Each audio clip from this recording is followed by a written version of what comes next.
வணக்கம் ஃப்ரெண்ட்ஸ், சிறுகடிக்காசை சீரியலில் இன்னும் எபிசோடில் என்ன நடக்குதுன்னு பார்க்கலாம் வாங்க. ரோஹிணி ஃபினான்சியர் கிட்ட போய் கெஞ்சிக்கிட்டு இருக்காங்க. அவரு ஒத்துக்கவே மாட்டேங்கிறாரு. அதான் முத்துவும் மீனாவும் பணம் கொடுக்குறாங்களே, அப்புறம் ஏங்க சார் நீங்கள் விட்டுடலாம் இல்லை, மனோஜ் நீங்கள் உள்ளர வச்சிருக்கிறதுனால என்ன பிரயோஜனமும் இருக்க போகிறது இல்லைன்னு பாயிண்டாக சொல்லி கெஞ்சிட்டு இருக்காங்க. ஆனால் ஃபினான்சியர் அவன் என்னை ஏமாத்தினதுக்கு பனிஷ்மெண்ட் கிடைக்கணும்ல, அவ்வளோதான்றாரு. Sir please sir, Chintamani aunty எனக்கு ரொம்ப நல்லா தெரிஞ்சவங்க தான், நீங்க வேணும்னா அவங்க கிட்ட பேசி பாருங்கன்றாங்க ரோஹிணி. என் மனோஜ் ஜெயிலுக்கு அனுப்பிடாதீங்க சார், ப்ளீஸ் சார், நான் வேணா உங்க காலில் கூட விழுறேன் அப்படின்னு ரோஹிணி அங்க இருந்த வாக்கிலேயே காலை தேடிக்கிட்டு இருக்காங்க.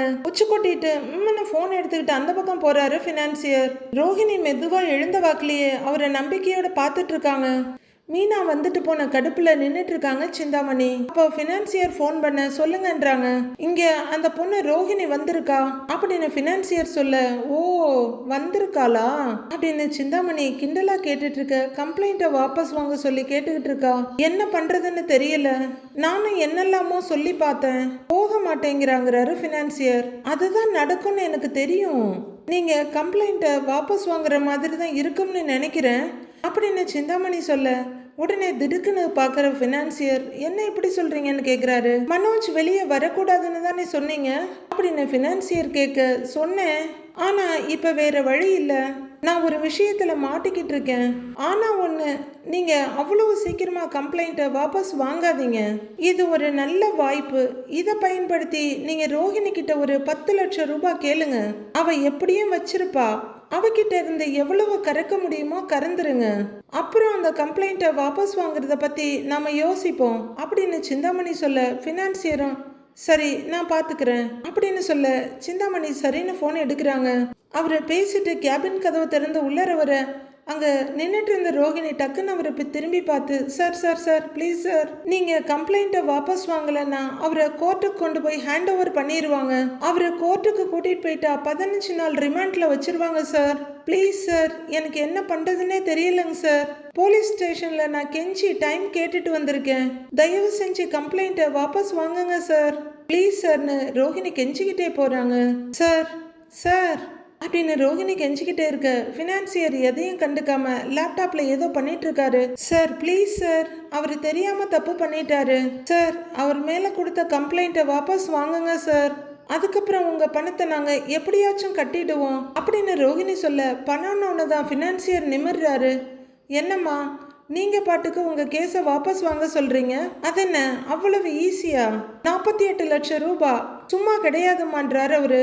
48 லட்சம் ரூபாய் சம்பாதிக்க முடியாம தான் அவர் எங்கிட்ட வந்து அவங்க அப்பாவோட கையெழுத்த ஃபோர்ஜரி பண்ணியிருக்காரு அப்படின்னு ஃபினான்சியர் சொல்ல, சாரி சார், அந்த பணத்தை எப்படியாச்சும் நாங்க கொடுத்துடுறோம் அப்படின்னு ரோஹிணி சொல்ல, இத்தனை வருஷம் வளர்த்த அவங்க அப்பாவுக்கே துரோகம் பண்ணியிருக்கான், அவனை நம்பி டைம் தர சொல்றீங்களா அப்படின்னு ஃபினான்சியர் சொல்ல, சார் கண்டிப்பா அந்த பணத்தை எப்படியாவது திருப்பி கொடுத்துடுறோம், இந்த கேஸை மட்டும் வாபஸ் வாங்குங்க சார் ப்ளீஸ் சார் அப்படின்னு ரோஹிணி கெஞ்ச யோசிக்கிறாரு ஃபினான்சியர். அப்போ ஒன்று செய்யலாம், மனோஜ் மேல கொடுத்த கம்ப்ளைண்ட்டை வாபஸ் வாங்கணும்னா உங்க மேல எனக்கு நம்பிக்கை வரணும் இல்லையா அப்படின்னு அவர் கேட்க, சார் நீங்க என்ன நம்புங்க சார், அந்த பணத்தை அவர் கண்டிப்பா கொடுத்துருவாருங்க சார் அப்படின்னு ரோஹிணி சொல்ல, அப்படி சாதாரணமா வார்த்தையில சொல்றதெல்லாம் என்னால நம்ப முடியாதுமா அப்படிங்கிறாரு ஃபினான்சியர்.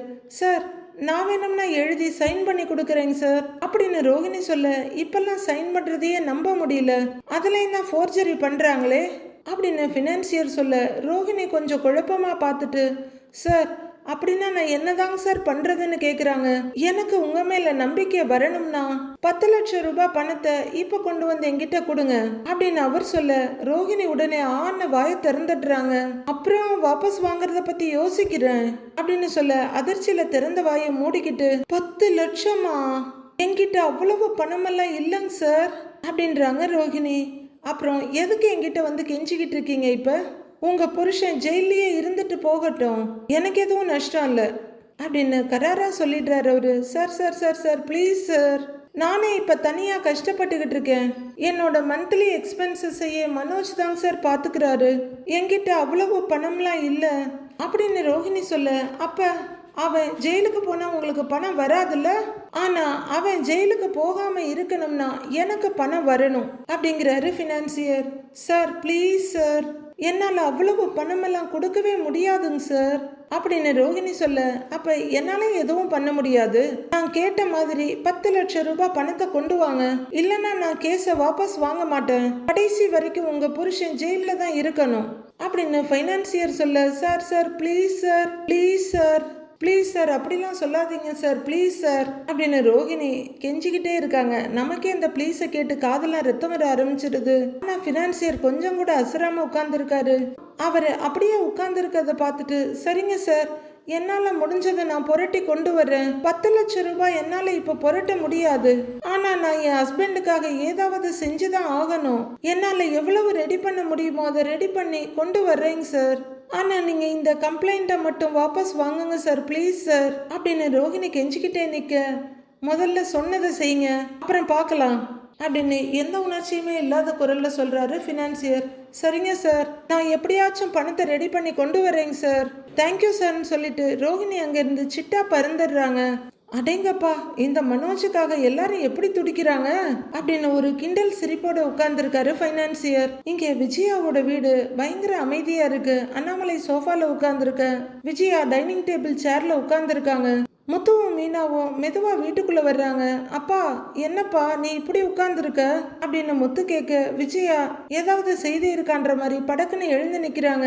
ஏன்டா உயிரோடு இருக்கிறோன்னு இருக்கு எனக்கு அப்படின்னு அவரு சொல்லிட்டு இருக்க, என்னப்பா நீங்க இப்படி எல்லாம் பேசுற அப்படின்னு முத்துவும், மாமா ஏன் மாமா இப்படி பேசுறீங்கன்னு மீனாவும் ஒரே குரல்ல கேக்குறாங்க. என்ன மாமா என்ன பேசிட்டு இருக்கீங்கன்றாங்க மீனா. அப்புறம், அப்பா இந்த சிந்தாமணி தான்ப்பா இது எல்லாத்துக்கும் காரணம், அதுதான்ப்பா பின்னாடி இருந்து எல்லா வேலையும் பார்த்துக்கிட்டு இருக்குது அப்படின்னு முத்து அண்ணாமலை கிட்ட சொல்ல, விஜயா வர்றாங்க. அங்க மனோஜை கூட்டிக்கிட்டு வர்றதா சொன்னீங்க, எங்க அவன் அப்படின்னு விஜயா வந்து கேட்க, ஸ்டேஷன்ல தாம்மா இருக்கிறான், வக்கீல் மேடம் பெயில் எடுக்க முயற்சி பண்றேன்னு சொல்லி இருக்காங்க அப்படின்னு முத்து சொல்ல, உங்களை எல்லாம் நம்பினா எதுவுமே நடக்காது அப்படின்னு விஜயா அழுகையோட சொல்ல, இவனை நம்பினதுனால தான் இந்த குடும்பமே இப்படி இருக்குதுன்னு சொல்லுடா அப்படின்னு அண்ணாமலை சொல்ல, திடுக்குன்னு பாக்குறாங்க விஜயா. அந்த சிந்தாமணி அம்மா தான்ப்பா ஃபைனான்சியரை தூண்டி விட்டு மனோஜை அரெஸ்ட் பண்ண வச்சிருக்காங்க அப்படின்னு முத்து சொல்ல, மாமா சிந்தாமணிக்கு எதிராக கம்ப்ளைண்ட் கொடுக்கறதுக்கு எங்க சங்கத்துல இருக்க பெண்கள் எல்லாம் நான் ரெடி பண்ணியிருக்கேன். சிந்தாமணியால நிறைய பேர் ஏமாந்து போயிருக்காங்க, எல்லார்கிட்டையும் வட்டி அதிகமா போட்டு காசு வாங்கி இருக்காங்க, அவங்களால பாதிக்கப்பட்டவங்க நிறைய பேர் இருக்காங்க மாமா, அவங்கள வச்சு நான் கம்ப்ளைண்ட் கொடுக்க போறேன் அப்படின்னு மீனா சொல்ல, இப்ப அவ மேல கம்ப்ளைண்ட் கொடுத்து என்ன ஆக போகுது, மனோஜ் வீட்டுக்கு வர்றது தானே முக்கியம் அப்படின்னு விஜயா சொல்ல, அம்மா மனோஜ் வெளியே எடுக்கிறதுக்கு தாம்மா நாங்க இந்த முயற்சியெல்லாம் பண்ணிக்கிட்டு இருக்கிறோம், சிந்தாமணிக்கு பயம் காட்டினா தன்னால மனோஜ் மேல இருக்க கேஸை வாபஸ் வாங்குவாங்க அப்படின்னு முத்து சொல்ல, நீ என்ன பண்ணுவியோ எனக்கு தெரியாது, மனோஜை எப்படியாவது வீட்டுக்கு கூட்டிக்கிட்டு வா அப்படின்னு விஜயா சொல்ல, யாரால உள்ள போனானோ அவங்க தான் இதுக்கு பொறுப்பு அப்படின்னு அண்ணாமலை சொல்ல, அப்ப நான் தான் பொறுப்பா, நான் தான் போய் கூட்டிக்கிட்டு வரணுமா, நான் என்ன பண்றதுங்கிற மாதிரி பாக்குறாங்க விஜயா. அப்பா, வக்கீல் மேடம் ஒரு ஐடியா சொன்னாங்க, நீங்க ஒரு லெட்டர் மட்டும் கொடுத்தீங்கன்னா போதுமாப்பா அப்படிங்கிறாரு முத்து. என்ன லெட்டரு அப்படின்னு அண்ணாமலை கேட்க, மனோஜ் உங்க கையெழுத்த போட்டதுக்கு நீங்க அதை கம்ப்ளைண்டா கொடுக்க விருப்பம் இல்லைன்னு ஒரு லெட்டர் எழுதி கொடுக்கணும்ப்பா, அதுவும் கையில இருந்தா பெயில் கிடைக்க கொஞ்சம் ஈஸியா இருக்கும்னு வக்கீல் மேடம் சொன்னாங்க அப்படின்னு முத்து சொல்ல, உடனே விஜயா முத்துவையும் அண்ணாமலையும் மாறி மாறி பாக்குறாங்க. அப்பா, பேப்பரும் பேனாவும் எடுத்துட்டு வரேன்ப்பா அப்படின்னு முத்து அதை எடுக்க போக, அத்தை ஏதாவது சாப்பிட்டீங்களா, சாப்பிட ஏதாவது எடுத்துட்டு வரவா அப்படின்னு மீனா கேட்க, அதெல்லாம் ஒன்றும் வேண்டாம், என் பையன் வீட்டுக்கு வர்ற வரைக்கும் நான் எதுவும் சாப்பிட மாட்டேன் அப்படிங்கிறாங்க விஜயா. பேப்பரும் பேனாவும் எடுத்துட்டு வந்து கொடுத்து, அப்பா இந்தாப்பா எழுதுப்பா அப்படின்னு முத்து கொடுக்க, வாங்கிக்கிறாரு அண்ணாமலை. என்ன எழுதணும்னு சொன்ன அப்படின்னு அவரு கேட்க, அதான்ப்பா மனோஜ் உன் சைனை பொய்யா போட்டிருக்கான்ல, அதனால நீ அவன் மேல ஆக்ஷன் எடுக்க தனிப்பட்ட முறையில கம்ப்ளைண்ட் எதுவும் தரல, அதுல எனக்கு விருப்பம் இல்ல, அவனை அந்த கேஸ்ல இருந்து ரிலீஸ் பண்றதுக்கு எனக்கு எந்த ஆட்சேபனையும் இல்லை அப்படின்னு எழுதி கையெழுத்து போட்டு கொடுக்கணும்ப்பா அப்படின்னு முத்து சொல்ல, போலீஸ் ஸ்டேஷன்லயே இதை அவங்கிட்டே எழுதி கொடுத்திருந்தா அவனே என் கையெழுத்த போட்டு இருப்பானே அப்படின்னு அண்ணாமலை மூஞ்சில் அடிச்ச மாதிரி சொல்றாரு. உடனே முத்து விஜயாவை பார்க்க, விஜயா சங்கடமா தலையை குனிஞ்சிக்கிறாங்க. முத்து மீனாவை பார்க்க, மீனாவும் சங்கடமா விஜயாவை பாக்குறாங்க. மாமா, நடந்ததெல்லாம் விடுங்க. அதை நினைச்சு உங்க மனசை கஷ்டப்படுத்திக்காதீங்க. எழுதுங்க மாமான்றாங்க மீனா. பா, எழுதுப்பா அப்படின்னு முத்துவும் சொல்ல அண்ணாமலை எழுத ஆரம்பிக்கிறாரு. விஜயா ஆர்வமா பார்த்துட்டு இருக்க மீனா அவங்கள பார்த்துட்டு இருக்காங்க. ரோஹிணி எங்கடா போறாங்கன்னு பார்த்தா நேரா அவங்க மைத்துனர் வீட்டுக்கு போறாங்க. வாமா கல்யாணி, வா, என்னன்னு சொல்லுமா. ஏதோ அவசரமா பார்க்கணும்னு சொன்ன, என்ன விஷயம்னு கேக்குறாரு அவரு. ரோஹிணி அழுதுகிட்டு இருக்க அவரோட ஒய்ஃபும் உள்ள இருந்து வெளியே வர்றாங்க. கல்யாணி, ஏன் அழற? இந்தா, முதல்ல தண்ணி குடின்னு கொடுக்குறாங்க. இல்ல வேண்டான்னு ரோஹிணி சொல்ல, இந்தாம்மா குடிமா அப்படின்னு அவங்க தண்ணிய கொடுக்க ரோஹிணி விசும்பிக்கிட்டே இருக்காங்க. என்ன ஆச்சு? கிறிஷுக்கு எதுவும் அப்படின்னு கேக்குறாரு கிறிஷோட பெரியப்பா. என் ஹஸ்பண்ட அரெஸ்ட் பண்ணிட்டாங்க அப்படின்னு ரோஹிணி சொல்ல, எதுக்குன்னு கேக்குறாரு அவரு. இன்னொருத்தர் கையெழுத்த போட்டு ஃபோர்ஜரி பண்ணி பணம் வாங்கியிருக்காருன்னு அவர் மேல கேஸ் கொடுத்து அரெஸ்ட் பண்ணியிருக்காங்க அப்படின்னு ரோஹிணி சொல்ல, ஓ, யார் கையெழுத்த போட்டு ஏமாத்தினாருன்னு கேக்குறாரு உங்க மைத்துனர். அவரோட அப்பா கையெழுத்து அப்படின்னு ரோஹிணி சொல்ல, என்ன சொல்றேன்னு கேக்குறாரு அவரு. ரோஹிணி நடந்ததெல்லாம் சொல்றாங்க. அநேகமா உண்மையதான் சொல்லுவாங்கன்னு நாம நம்பலாம். ஏன்னா எல்லா விஷயமும் வெட்ட வெளிச்சத்துக்கு வந்ததுக்கு அப்புறம் ரோஹிணி ஓரளவுக்கு உண்மைதான் பேசிட்டு இருக்காங்க. அவங்க மைத்துனரும் அவங்களோட கோ சிஸ்டரும் ஒருத்தர் அப்பப்ப பாத்துக்கிறாங்க. ரோஹிணி சொல்லி முடிச்சுக்கிட்டு அழ அவரே எழுந்து நிக்கிறாரு. இவங்களும் கொடுத்த தண்ணிய ஓரமா வச்சுட்டு பார்த்துட்டு இருக்காங்க. அவரை அரெஸ்ட் பண்ணி கூட்டிக்கிட்டு போயிட்டாங்க. இப்ப அவரை வெளியே கொண்டு வரணும்னா நான் ஏதாவது அமௌண்ட் அந்த ஃபைனான்சியருக்கு கொடுக்கணும். அப்பதான் அவர் கேஸ வாபஸ் வாங்குவாரு. இப்ப எனக்கு ஹெல்ப் பண்றதுக்கு உங்களை விட்டா வேற யாருமே இல்ல அப்படின்னு ரோஹிணி அழுதுகிட்டு நிக்க ரெண்டு பேரும் ஒருத்தர் பாத்துக்கிறாங்க. ஆனா ரோஹிணி ரொம்பவே சாமர்த்தியசாலி தான். ஒரு அவசியம் வந்தா அவங்க எவ்வளவு தூரம் அவங்களை கேவலப்படுத்திருக்காங்க, தூக்கி போட்டிருக்காங்க அப்படின்றதெல்லாம் மறந்துட்டு நேரா வந்த பர்சன் கிட்ட நின்னுடுறாங்க. உன் நிலைமைய பார்த்து கோவப்படுறதா இல்ல பரிதாபப்படுறதானே தெரியல கல்யாணி அப்படிங்கிறாரு அவங்க மைத்துனர். லைஃப்ல எல்லாத்துலயுமே அவசரம் தான் இல்ல உனக்கு, என்ன கல்யாணிங்கிறாங்க கோ சிஸ்டர். சரி விடு, இப்ப நீயே நொந்து போய் வந்திருக்க, உங்ககிட்ட எதுவும் பேசக்கூடாது. எவ்வளவு பணம் தேவைப்படுதுன்னு கேக்குறாரு அவரு. எனக்கு ஒரு 10 லட்சம் ரூபாய் கொடுத்து ஹெல்ப் பண்ணீங்கன்னா நல்லா இருக்கும் அப்படின்னு ரோஹிணி சொல்ல, டக்குன்னு அவங்க மைத்துனர் ஒய்ஃபை பாக்குறாரு. மனோஜ் வெளியில கொண்டு வரணும், இல்லன்னா கொஞ்ச நேரத்துல அவரை கோர்ட்டுக்கு கூட்டிட்டு போய் பிரசன்ட் பண்ணிடுவாங்க அப்படின்னு ரோஹிணி சொல்ல, உன் உறவுக்காக தான் நாங்க இங்க வந்தோம். கிருஷ் எங்க தம்பி பையன், அவனுக்கு எங்க பரம்பரை சொத்து சேரணும்னு தான் நாங்க ஆசைப்படுறோம். நாங்க அப்படிதான் முடிவு பண்ணிருக்கோம் அப்படின்னு ஒய்ஃபை பார்க்க அவரும் ஆமாங்கன்றாங்க. எல்லாத்தையுமே கிருஷ் பேர்ல மாத்தி எழுதிட்டு அதுக்கு உன்னை கார்டியனா போடலாம்னு நினைச்சோம். அதுவும் கிருஷோட 18 வயசுக்கு மேலதான் அந்த சொத்துக்களை அவன் அனுபவிக்க முடியும்னு ஒரு சேஃப்டிக்காக தான் நாங்க முடிவு பண்ணி வச்சிருக்கோம் அப்படின்னு அவங்க மைத்துனர் சொல்ல, நீங்க நினைச்சது எல்லாமே எனக்கு புரியுது. ஆனா அதை விட இப்ப உடனடியா தேவைப்படுறது பணம் தான் அப்படின்னு ரோஹிணி சொல்ல, ஹஸ்பண்ட் அண்ட் ஒய்ஃப் ரெண்டு பேரும் ஒருத்தர் பாத்துக்கிறாங்க. சரி, உன்னையும் பார்த்தா எனக்கு மனசு கேட்கல, ஆனா 10 லட்சம் ரூபாய் தர முடியாது. அவ்வளவு பணத்தை உடனே ரெடி பண்ணவும் முடியாது. ஒரு 5 லட்சம் ரூபாய் வேணும்னா தரேன் அப்படின்னு அவர் சொல்ல, 5 லட்சம் வாங்குறாங்க ரோஹிணி. இப்போதைக்கு அவ்வளவுதான் முடியும் அப்படின்னு அவர் சொல்ல, அடுத்த 5 லட்சத்துக்கு என்ன பண்ணலாம்னு ரோஹிணி யோசிக்கிறாங்க. இதோ பார் கல்யாணி, நீ எங்க கிட்ட சொத்து கேட்டு வரல, நாங்க தான் மனசாட்சிப்படி உன்னை தேடி வந்தோம். அதனால என் தம்பிக்கு சேர வேண்டிய சொத்துக்களை எல்லாம் கிருஷுக்கு தானா வந்து சேர்ந்துடும். முதல்ல உன் வேலையெல்லாம் முடி, அதுக்குள்ள நாங்களும் ஊருக்கு போயிட்டு வந்துடுவோம். அதுக்கப்புறம் கிருஷுக்கு சேர வேண்டியதை நாங்க எழுதி வச்சிடுறோம் அப்படின்னு அவர் சொல்ல, உங்களுக்கு என்ன தோணுதோ அதை செய்யுங்க.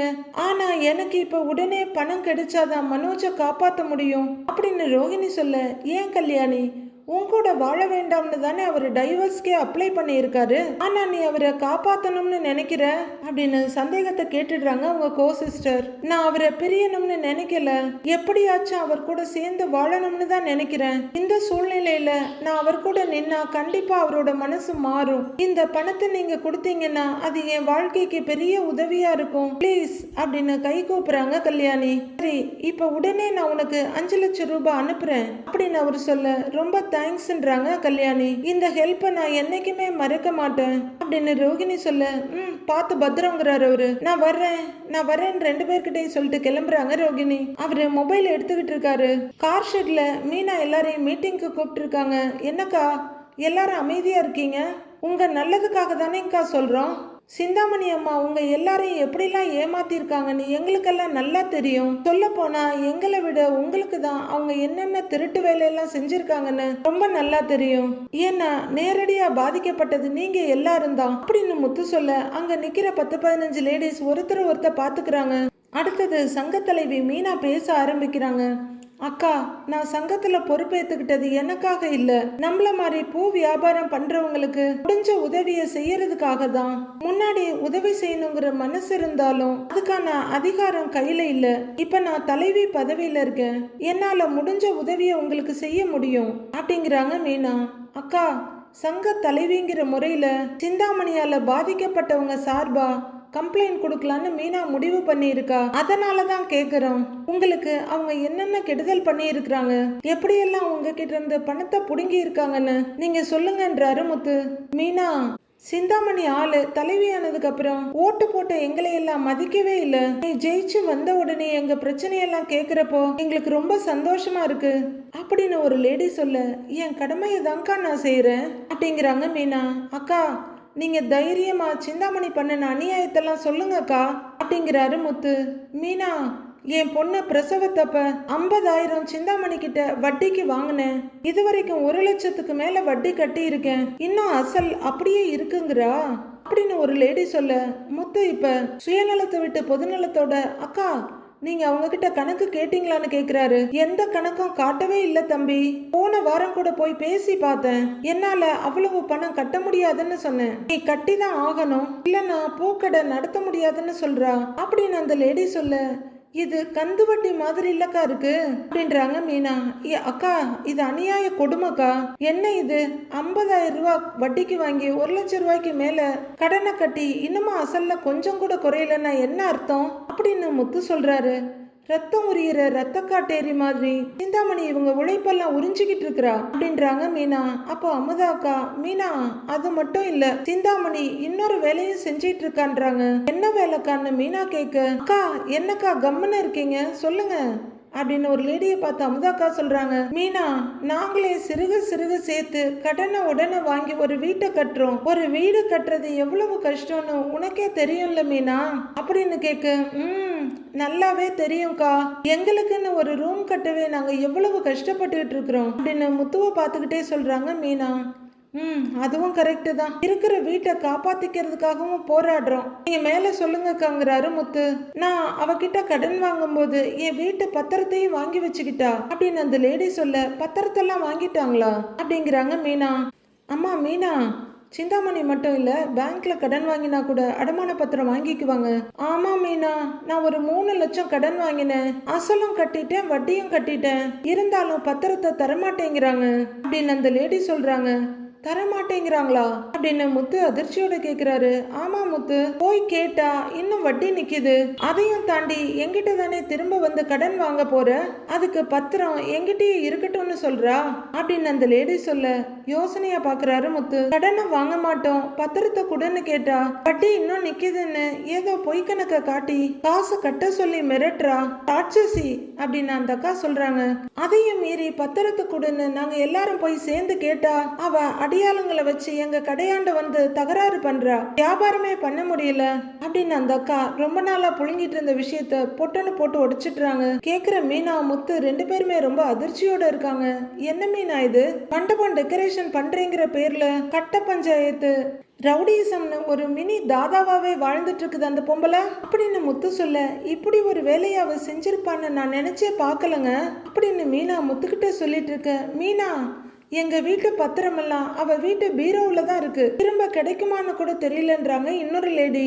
ஏன் கிடைக்காது, அந்த பொம்பளை மோசடி வேலை பார்த்துருக்குதுக்கா, அது மேல கம்ப்ளைண்ட் கொடுத்தா தூக்கி உள்ளர வச்சிடுவாங்க அப்படிங்கிறாரு முத்து. தோண்ட தோண்ட பூதம் வர்ற மாதிரி சிந்தாமணிய பத்தி பேச பேச அவங்க பண்ற அயோக்கியத்தனம் எல்லாம் வெளியே வந்துட்டு இருக்குது.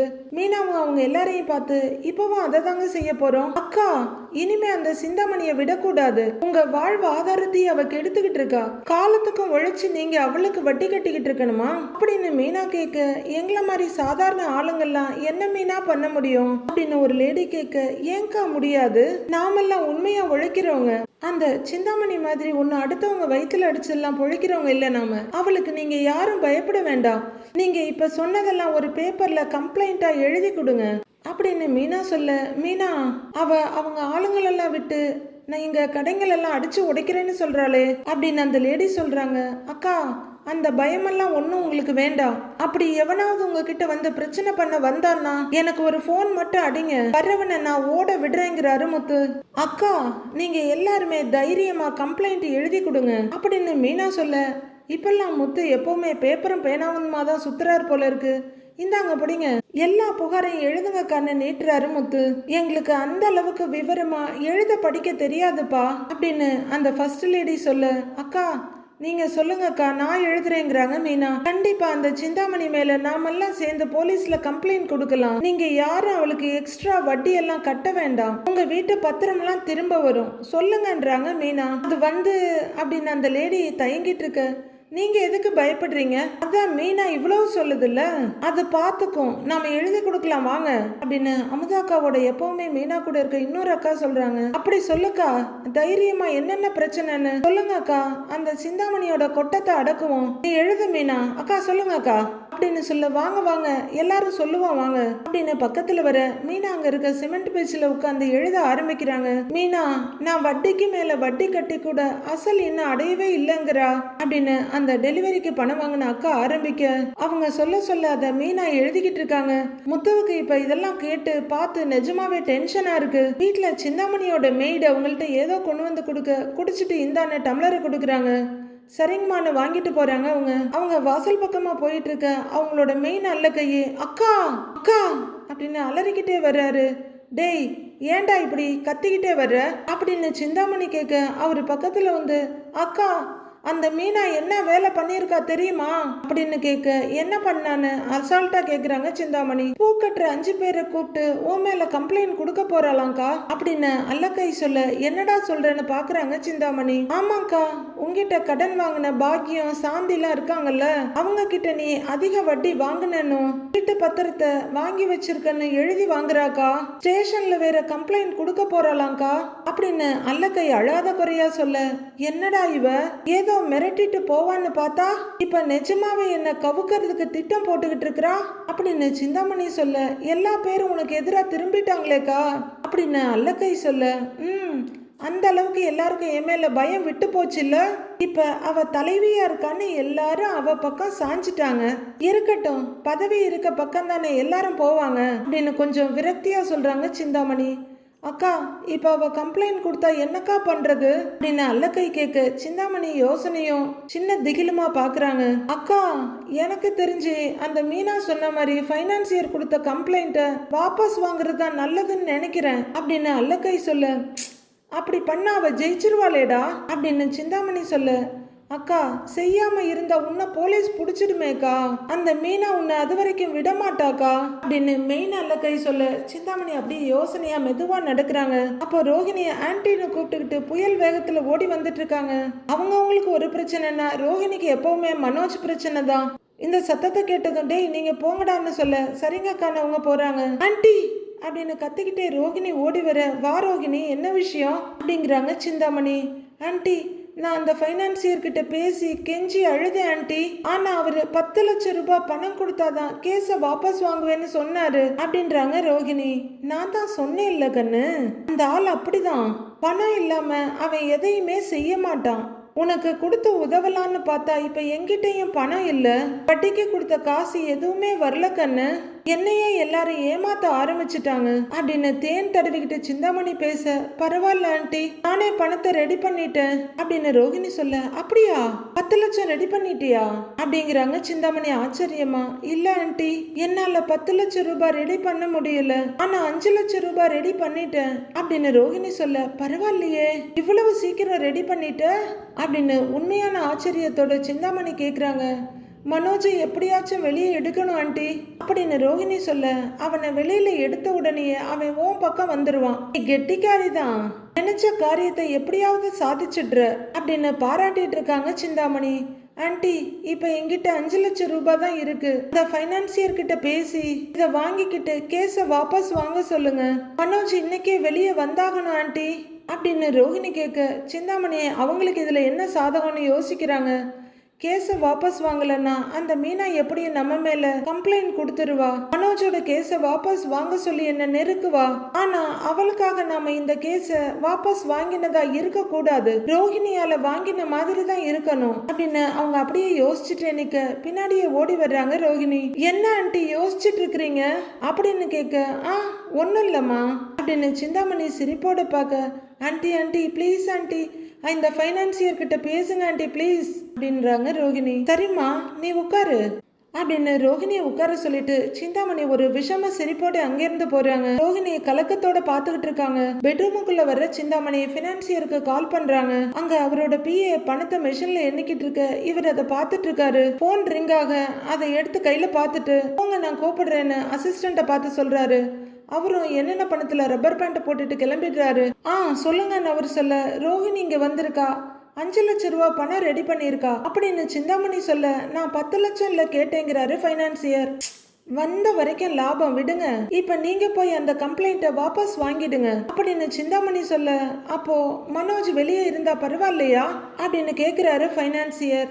இப்போ வேற வழி இல்ல, அந்த மீனா என்ன வேற ரூட்ல வந்து மிரட்டிக்கிட்டு இருக்கா. அவ ஏதாவது பண்ணினான்னா அவளுக்கு பயந்துகிட்டு இந்த கேஸ வாபஸ் வாங்கின மாதிரி ஆயிடும் அப்படின்னு சிந்தாமணி சொல்ல, சரி இப்ப என்ன பண்றதுன்னு கேக்குறாரு அவரு. ரோஹிணி கிட்ட இந்த 5 லட்சத்தை வாங்கிக்கிட்டு கேஸ வாபஸ் வாங்கிடுங்க, ஆனா ஸ்டேஷனுக்கு போய் ரோஹிணிக்காக தான் இந்த கேஸ வாபஸ் வாங்குறீங்கன்னு அழுத்தமா சொல்லணும், மனோஜுக்கு அது தெரியணும் அப்படின்னு சிந்தாமணி சொல்ல, அது எதுக்குன்னு ஃபைனான்சியர் கேக்குறாரு.